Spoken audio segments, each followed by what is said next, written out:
Hello everyone, welcome back to your log day. आज हम continue करेंगे ट्रांसफर ऑफ प्रॉपर्टी एक्ट और समझेंगे सेक्शन 45 एंड 46। दोनों सेक्शंस का मेन फोकस है कि कंसीडरेशन के बेसिस पर प्रॉपर्टी में इंटरेस्ट का डिटर्मिनेशन। सेक्शन 45 बताता है कि जब प्रॉपर्टी दो या ज्यादा पर्संस को ट्रांसफर होती है तो उनका शेयर कैसे डिटरमाइन होगा, और सेक्शन 46 बताता है कि जब प्रॉपर्टी में डिस्टिंक्ट इंटरेस्ट रखने वाले मल्टीपल पर्संस ट्रांसफरर्स होते हैं तो उन्हें कंसीडरेशन कैसे मिलेगी। तो चलिए इन दोनों सेक्शंस को समझना शुरू करते हैं। सेक्शन 45 जो है ये तब अप्लाई होता है जब इमूवेबल प्रॉपर्टी कंसीडरेशन के लिए दो या उससे ज्यादा पर्संस को ट्रांसफर की जाती है। अब क्वेश्चन है कि हर ट्रांसफरी का प्रॉपर्टी में कितना शेयर होगा। इसका आंसर डिपेंड करेगा कंसीडरेशन किस फंड से पे किया गया है। केस 1 की हम बात करते हैं तो ये है कि कॉमन फंड से पेमेंट हुई है। अगर कंसीडरेशन एक ऐसे कॉमन फंड से पे किया गया है जो सब ट्रांसफरीज का जॉइंटली बिलोंग करता है तो नॉर्मली प्रॉपर्टी में उनके इंटरेस्ट वही होंगे जो उनके कॉमन फंड में इंटरेस्ट थे। जैसे कि फॉर एग्जांपल ए और बी का एक कॉमन फंड है। फंड में ए का इंटरेस्ट है 60% और बी का इंटरेस्ट है 40%। तो दोनों इसी कॉमन फंड से एक प्रॉपर्टी परचेज करते हैं। तो अगर कॉन्ट्रैक्ट में कुछ और प्रोवाइड नहीं है तो ए का 60% और बी का 40% इंटरेस्ट प्रॉपर्टी में एक्वायर रहेगा। ए 60% इंटरेस्ट एक्वायर करेगा और बी प्रॉपर्टी में 40% इंटरेस्ट एक्वायर करेगा। केस नंबर 2 की बात करते हैं। ये बताता है सेपरेट फंड से पेमेंट के बारे में। अब मान लो कि ए और बी ने प्रॉपर्टी परचेज करने के लिए अपने सेपरेट फंड्स यूज किए। प्रॉपर्टी की टोटल प्राइस है 10 लाख रुपीज। ए ने पे किया 6 लाख रुपीज एंड बी ने पे किए 4 लाख रुपीज। तो प्रॉपर्टी में इंटरेस्ट होंगे ए का 60% और बी का 40%, यानी शेयर कंसीडरेशन के कंट्रीब्यूशन के प्रोपोर्शन में होगा। अब एक थर्ड केस लेते हैं जो कि है कि हमारे पास एविडेंस ही नहीं है।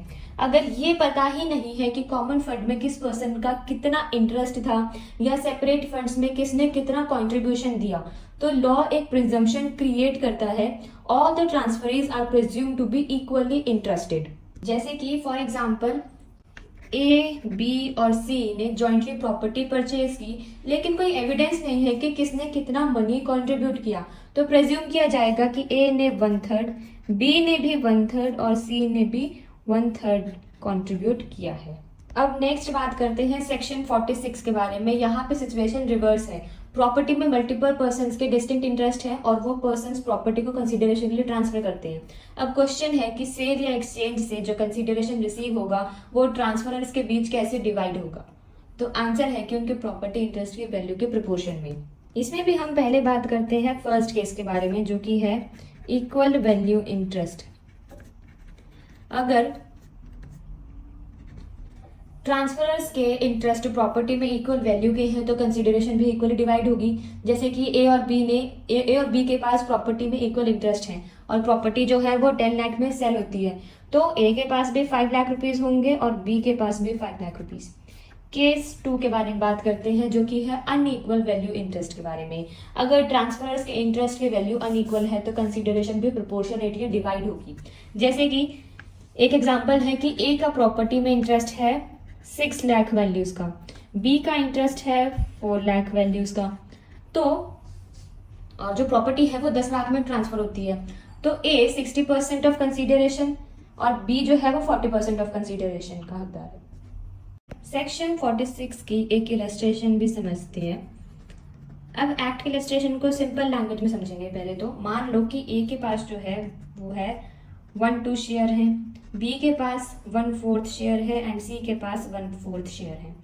तो मौजा सुल्तानपुर में इनके ये रिस्पेक्टिव इंटरेस्ट हैं।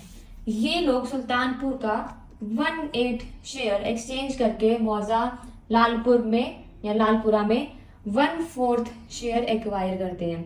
अब लालपुरा में जो 1/4 शेयर मिला है उसका डिस्ट्रीब्यूशन उनके एग्जिस्टिंग इंटरेस्ट के प्रोपोर्शन में होगा। ए का इंटरेस्ट सबसे बड़ा होगा 1/2, बी और सी हर किसी का होगा 1/4।